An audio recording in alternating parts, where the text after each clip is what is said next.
ఎమ్మిగనూరు పట్టణం సోగనూరు రోడ్డుకు సమీపంలో నిర్మాణం పూర్తి దశలో ఉన్న ఏపీ టిడ్కో గృహాలను గౌరవ ఎమ్మెల్యే సందర్శించారు. ఈ సందర్భంగా అక్కడ జరుగుతున్న పనులను పరిశీలించారు. గృహాల పంపిణీకి సంబంధించిన ఏర్పాట్లపై అధికారులతో చర్చించారు. మొత్తం 1080 టిడ్కో గృహాలు నివాసానికి సిద్ధంగా ఉన్నాయన్నారు.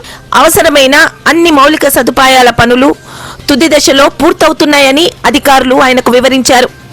సంక్రాంతి పండుగ అనంతరం లబ్ధిదారులకు ఈ గృహాలను పంపిణీ చేసి నివాసానికి అప్పగించేలా ప్రణాళిక రూపొందించామని ఎమ్మెల్యే తెలిపారు.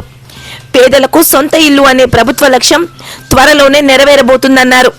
ఈ కార్యక్రమంలో municipal commissioner, sub collector, MRO, సంబంధిత అధికారులు మరియు స్థానిక నాయకులు పాల్గొన్నారు.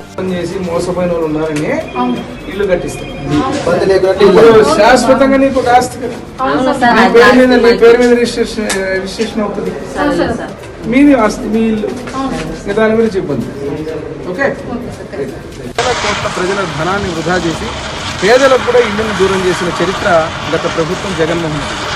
మరి ఈరోజు మళ్ళీ కూడా మా బాధ్యతగా 18 నెలలు గడుస్తూ ఉంది. గతంలో ప్రత్యేకంగా ప్రజలు కోరిన విధంగా మళ్ళీ వాటిని అన్ని సదుపాయాలు కూడా ఏర్పాటు చేసి బ్లాక్స్ వైజ్గా దాదాపు సంక్రాంతికి కానీ పండుగ తర్వాత కానీ వెంటనే వారికి మళ్ళీ అర్హులైన వాళ్ళందరికీ అందించాలా, ఇల్లు లేనటువంటి పేదలందరికీ మళ్ళీ ఒక కార్యక్రమం ద్వారా వాళ్ళకు గూడు కల్పించాలా, ఇల్లు ఇవ్వాలా అనే ఒక సంకల్పంతో ఈ కార్యక్రమాన్ని మొదలుపెట్టి మళ్ళీ ప్రభుత్వం ముందుకు తీసుకోవడం జరుగుతోంది.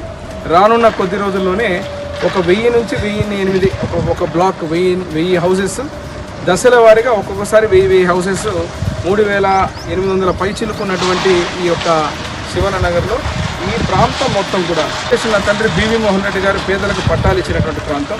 ఇక్కడ పేదలకు ఏ ఇబ్బంది కలగకుండా మౌలిక సదుపాయాలే కాకుండా ఈ ప్రాంతానికి రోడ్సే 100 ఫీట్ రోడ్డు, అదే రకంగా ఇతరత్ర లింకింగ్ రోడ్స్ కూడా కలుపుతూ ఒక నందనవనంగా చేయాలని చెప్పి ఈ కార్యక్రమాన్ని ఈ ఇల్లు 1000 మందికి 1000 లబ్ధిదారులకు ఇచ్చి ఇక్కడి నుంచే మొదలు పెట్టబోతున్నామని తెలియజేస్తున్నాం.